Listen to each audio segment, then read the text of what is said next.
Damon wasn't kidding about bringing out the big guns. After Martin's concise 25-minute summation, the entire courtroom sat enthralled as Damon Darrell delivered a closing that rivaled a one-man Broadway show. For 90 minutes, he paced, pantomimed, and employed slick multimedia enhancements to underscore key moments. Throughout the 7-day trial, instead of attempting to downplay the video evidence, Damon had embraced it. He argued that instead of filing a timely complaint, the plaintiff endured the abuse in view of the cameras with the intent of concocting a fat, juicy lawsuit. After summing this argument up in his closing, Damon drove home his case with a final statement designed to stick in the jury's mind. Mr. Watson wasn't denied his civil rights, Damon said with a chuckle. He's here trying to cash them in. Laughter erupted, which the judge silenced with a sharp strike of his gavel. Retaking his seat, Damon flashed Martin a smile that said, "Let's see you top that, kid." Martin knew Damon was right. How in the world would he be able to follow such a phenomenal presentation? Martin could stick to the standard point-by-point rebuttal as planned, but in the wake of Damon's fireworks, he would just bore the jury. "Mr. Gray," the judge stared down from the bench. "It's 11:45. Would you like to begin your rebuttal now or wait until after lunch?" Even as the judge said it, Martin realized that this had to be another part of Damon's strategy. Eat up the clock so that Martin would have to wrestle with the lunch break.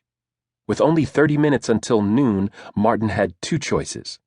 He could deliver his rebuttal after the break when the jury, drowsy from full bellies, would be less attentive, or he could ask the judge to postpone lunch until he finished. Not a great choice either, because the jury would blame him for their sore butts and growling stomachs. Martin's suspicion was confirmed when Damon suddenly stood up and addressed the bench. "Your Honor, if Mr. Gray would like to push back lunch so that he can deliver his closing, I'd be more than happy to comply, although my stomach might be less forgiving." Laughter filled the courtroom, and Martin could see that annoying smirk on Damon's face. The judge turned to Martin. "Mr. Gray, how would you like to proceed?" Martin was backed into a corner. The wrong decision now could do serious damage to his case. A case that, despite Damon's best efforts, Martin felt was leaning in his client's direction. "Mr. Gray, I need a decision." Martin had an idea. It was risky, but after weighing all the options, he was pretty sure it was his best play. Only one thing made him hesitate. This was a high-profile trial. The world was watching. If his ploy didn't work, it could ruin his career. "Mr. Gray." Martin stood up. "I'm ready to proceed now, Your Honor." "Are you requesting a postponement of lunch?" "No, that won't be necessary." The judge looked surprised. So did Damon. Glancing at the clock, the judge warned, "You now only have 15 minutes. Are you sure, Mr. Gray?" A troubled murmur rippled through the gallery.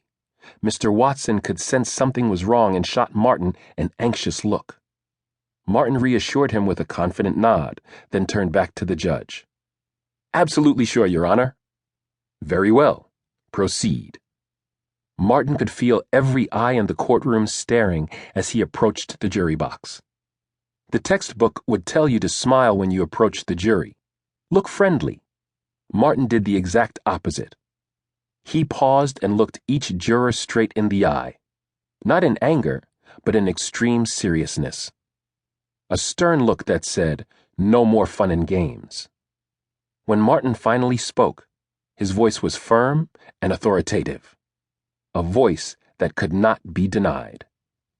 "My colleague took an hour and a half to try to convince you of what he claims was in my client's mind. Something we can never know for sure. But what we do know for sure, what even Mr. Darrell agrees with, is that the video evidence clearly shows that my client, Mr. Watson, was a victim of repeated racial bias."